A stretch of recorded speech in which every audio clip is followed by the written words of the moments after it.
To male reproductive system, yes? First of all, the male sex glands, yes?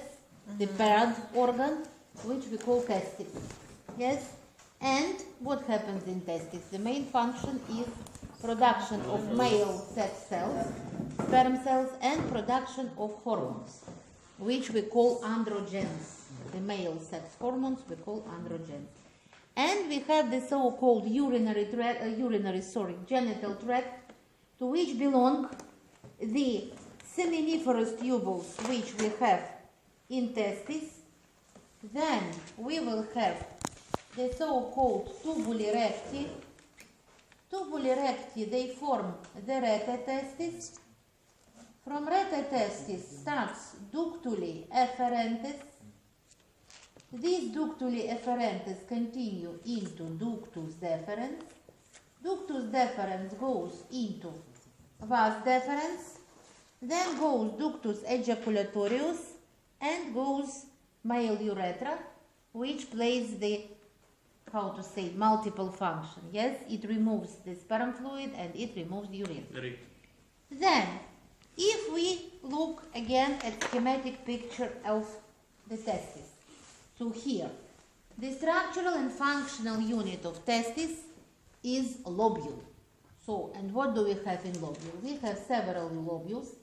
In each lobule, we have from 1 to 4 seminiferous tubules. They start blindly, and then they continue in what I mentioned previously. Tubuli recti, rete testis, tubuli efferentis, ductus deferens, epididymis, and ductus deferens. Then, if we look at the slide, the cross-section of the testis, so what we can see? All these round-shaped structures, they correspond to tubuli, seminiferous tubules, Then, what we have in between seminiferous tubules? In between seminiferous tubules, we have connective tissue, which has a lot of blood capillaries, but also here we have the special cells which have several synonyms. The most popular name, Leydig cells, or we can call them endocrine cells, or we can call them interstitial cells. The function of Leydig cells is production of testosterone. This is the hormone, the male sex hormone, which regulates the process of sperm cell development or spermatogenesis, and this hormone is responsible for formation of secondary sex characteristics. To say very simply, beat him a bit. Yes. There, yes. So,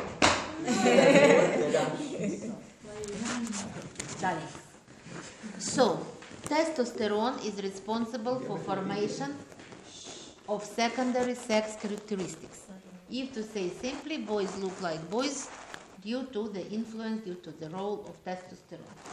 Then, what cells, what components we have inside seminiferous tubule?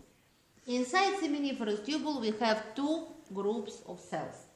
And here, at the electronic micrograph, we also can see some of these cells. First of all, this is cells which we call spermatogenic from the youngest till mature. So what spermatogenic cells we know? First of all, spermatogonia, then primary spermatocyte, secondary spermatocyte, spermatid, and spermatozoa or sperm cell. All of them we can find here in seminiferous tubule. Another group of cells, here we have this cell very clearly seen. It has such conical form, conical shape.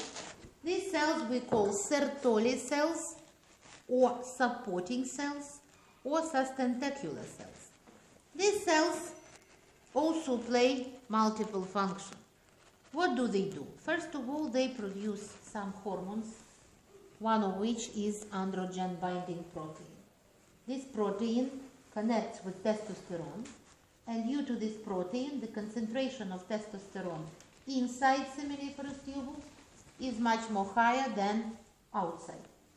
Then Sertoli cells, they divide the lumen of seminiferous tubule into two parts. The basal part, in basal part we have spermatogomia, and abluminal part. In abluminal part will be located the rest of spermatogenic cells. Primary spermatocytes, secondary spermatocytes, spermatids and sperm cells. We also should remember that Sertoli cells, they form the tight occluding junction. That's why this junction of Sertoli cells will be also one of components of the so-called blood-testis barrier, because the wall of seminiferous tubule and wall of blood capillary form the specific structure which we call blood-testis barrier. And components of this barrier will be what? In capillary wall, endothelial cell and basal membrane. Then the wall of seminiferous tubule, which includes the layer of myoid cells, the layer of fibers and basal membrane also, plus this tight occluding junction of Sertoli cells. Then, if to say about the rest of function of Sertoli cells, we should remember that they, we can say, take care of maturation of spermatogenic cells which are located in abdominal part. They control this spermatogenesis. They are able to do phagocytosis for some cells with disorders. Also, they play the trophical function for these cells. So, as you see, these cells, they play a very important role. So, as we mentioned, the main function of testis is the process of spermatogenesis. A bit later, I will tell about this process. Then, here we see one of the phases of spermatogenesis. What phase, I will tell a bit later. Then, what is this? This is the slide of the next important structure, which we call epididymis. Epididymis anatomically has head, body and tail, and in the head of epididymis we will have ductuli efferentes. Here on this slide we can't see them. Body and tail will be occupied, but such very highly convoluted tubule which we call ductus epididymis. Ductus epididymis plays also very important function. Why? Because first of all, it serves as the storage of sperm fluid. Then in ductus epididymis finishes the process of spermatogenesis. So, and the wall of ductus epididymis has three layers. It has mucosa, muscularis externa, and tunica adventitia. So no submucosa. And in mucosa we will have two layers, epithelium and lamina propria, and among the epithelial cells will be cells with stereocilia and secretory and basal cells. Then the next slide shows us the cross section of ductus deferens. What we can see here? We can see very thin mucosa, epithelium and lamina propria. In epithelium we also have cells with stereocilia and basal cells. Then we have very thick muscularis externa or tunica muscularis, which is composed of three layers of smooth muscles, and external layer is tunica adventitia. Next slide for your attention. This is the slide which demonstrates the structure of prostate gland. This is one more gland which belongs to male reproductive system, and it plays, we can say, double function. It has exocrine function and it has endocrine function. By the way, the prostate gland we can call the only gland in our organism which we call muscular glandular organ. Why such term? Because we have a lot of smooth muscles inside, smooth muscle cells inside the prostate gland. if we look at its structure, what we can see? We can see groups of such small, irregular shaped glands which are surrounded by connective tissue which is rich with smooth muscle cells. Why so? Because contraction of these smooth muscle cells, it helps to push, to remove the secret which is produced by prostate gland into genital tract. And this secret, it facilitates the movement of sperm cells. Then each gland is lined by simple columnar epithelium, and among this simple columnar epithelium, in this epithelium we can find two groups of cells, secretory cells and basal cells. So secretory cells, they produce the secret of prostate gland, and basal cells, there is opinion that with basal cells also is correlated the endocrine function of prostate gland, because the endocrine function of prostate gland is production of special biological active substances which we call prostaglandins. These hormones, they, stimulate very effectively the contraction of smooth muscles. And for example, the synthetic prostaglandins are very widely used in clinical obstetrics for stimulation of labor activity.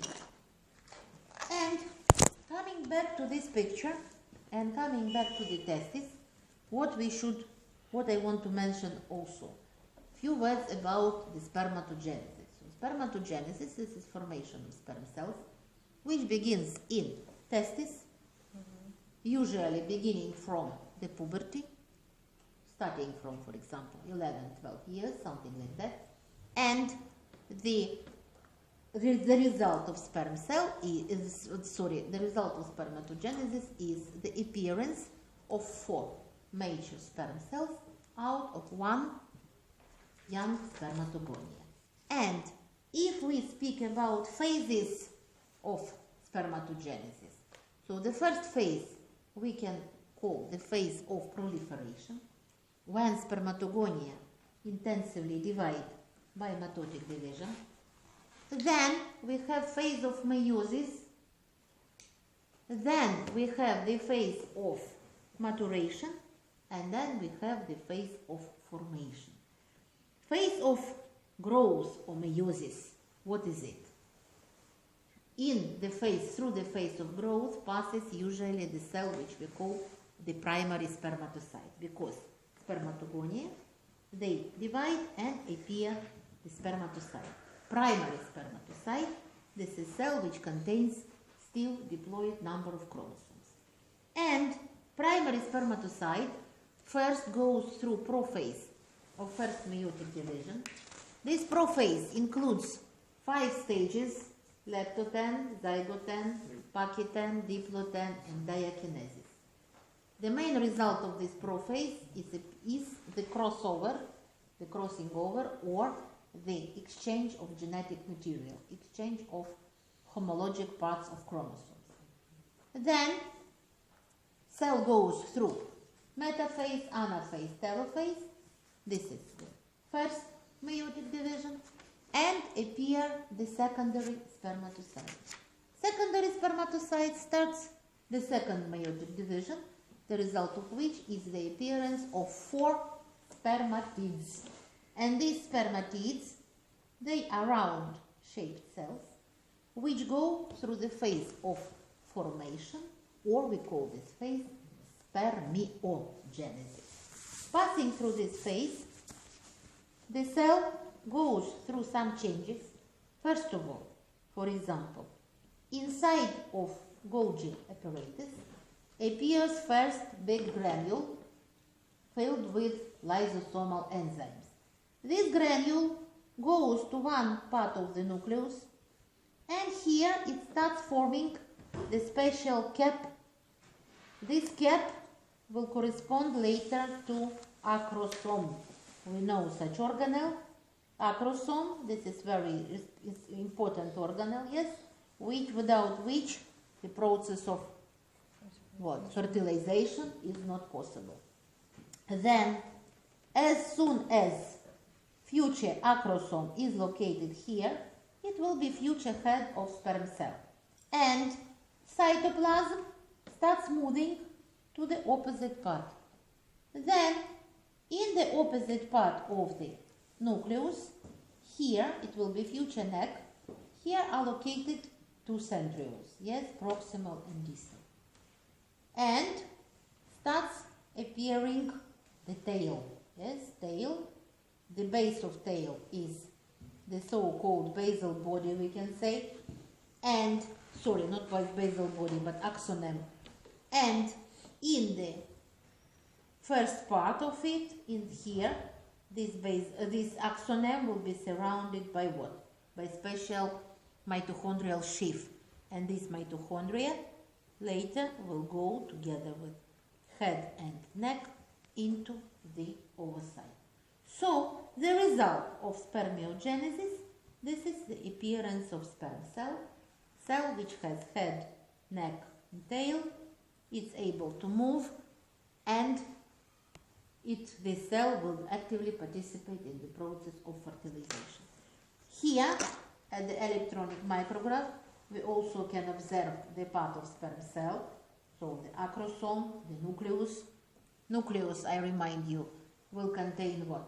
Haploid number of chromosomes, and what is important, that here can be present X chromosome or Y chromosome. So, father is responsible for future sex of the child. Here we can see also the neck, and here we can see part of the tail together with mitochondrial sheath. So, darlings, what you have to draw? Show me this.